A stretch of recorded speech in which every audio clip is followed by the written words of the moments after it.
Loneliness. The next day was rainy and dark.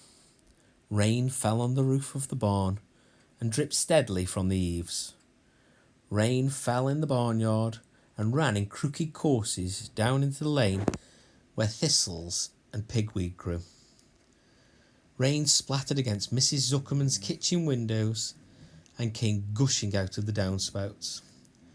Rain fell on the backs of the sheep as they grazed in the meadow. When the sheep tired of standing in the rain, they walked slowly up the lane and into the fold. Rain upset Wilbur's plans. Wilbur had planned to go out this day and dig a new hole in his yard. He had other plans too. His plans for the day went something like this. Breakfast at 6:30, skim milk, crusts, middlings, bits of donuts, wheat cakes with drops of maple syrup sticking to them, potato skins, left-over custard pudding with raisins, and bits of shredded wheat. Breakfast would be finished at 7. From 7 till 8, Wilbur planned to have a talk with Templeton, the rat who lived under his trough. Talking with Templeton was not the most interesting occupation in the world, but it was better than nothing. From 8 to 9, Wilbur planned to take a nap outdoors in the sun. From 9 to 11, he planned to dig a hole, or trench, or possibly find something good to eat buried in the dirt. From 11 to 12, he planned to stand still and watch flies on the boards, watch bees in the clover, and watch swallows in the air. 12 o'clock, lunchtime, middlings, warm water, apple parings, meat gravy, carrot scrapings, meat scraps, stale hominy, wrapper of a packet of cheese. Lunch would be over at 1. From 1 to 2, Wilbur planned to sleep. From 2 to 3, he planned to scratch itchy places by rubbing against the fence. From 3 to 4, he planned to stand perfectly still and think of what it was like to be alive, and to wait for Fern.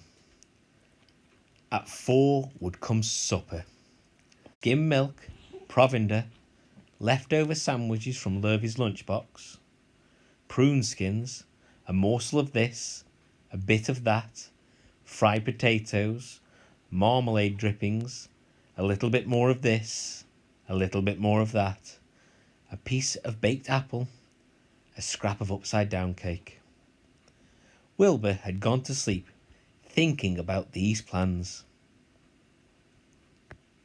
He woke up at 6 and saw the rain, and it seemed as though he couldn't bear it.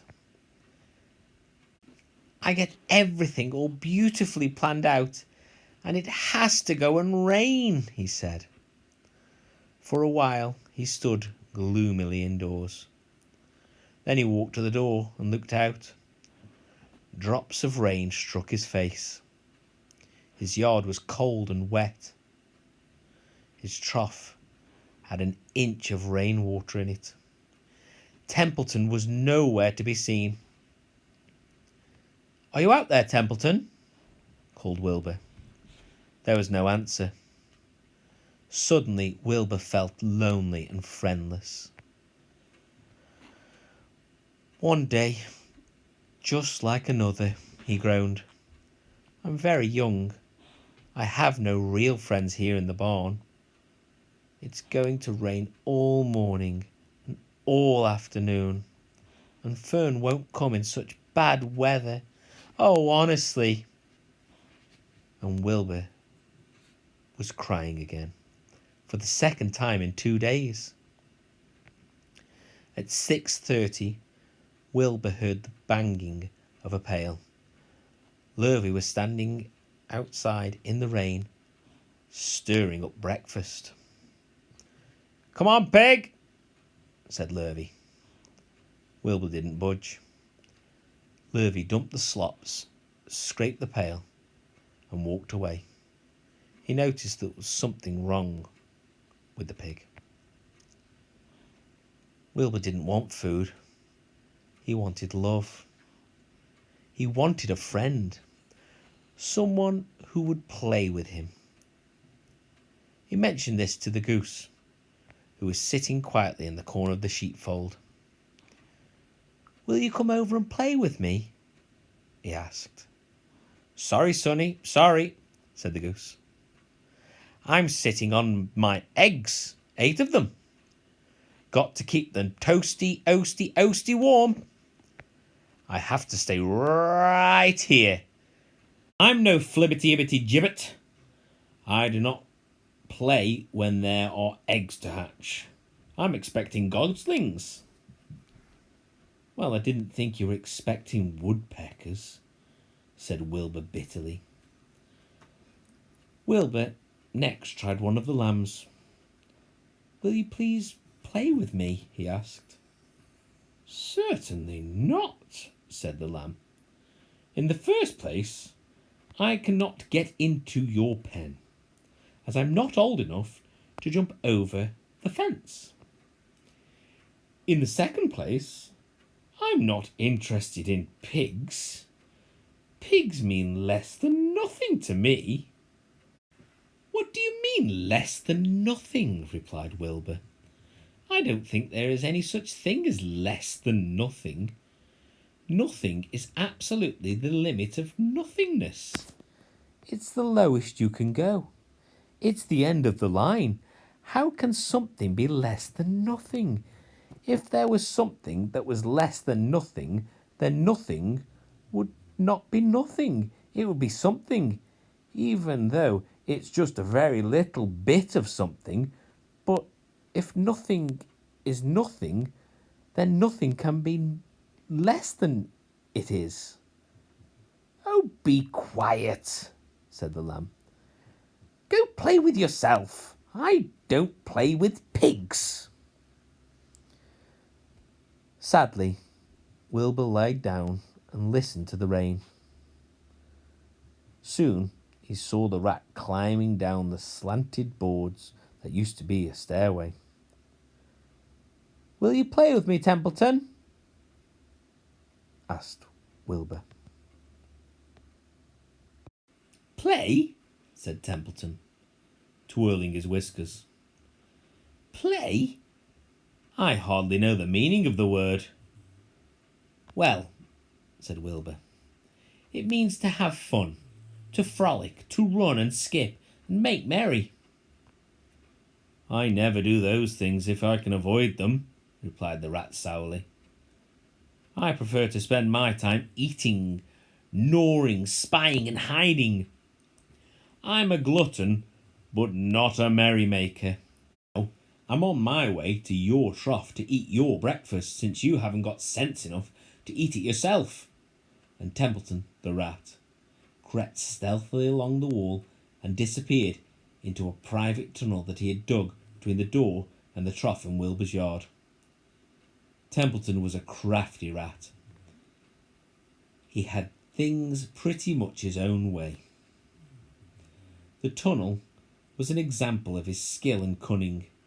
The tunnel enabled him to get from the barn to his hiding place under the pig's trough without coming into the open. He had tunnels and runways all over Mr. Zuckerman's farm and could get from one place to another without being seen. He slept during the daytime and was abroad only after dark. Wilbur watched him disappear into his tunnel, and in a moment he saw the rat's sharp nose poke out from underneath the wooden trough. Cautiously, Templeton put himself up over the edge of the trough.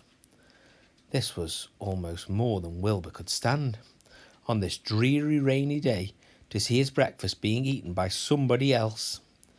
He knew Templeton was getting soaked out there in the pouring rain, but even that didn't comfort him. Friendless, dejected and hungry, he threw himself down in the manure and sobbed.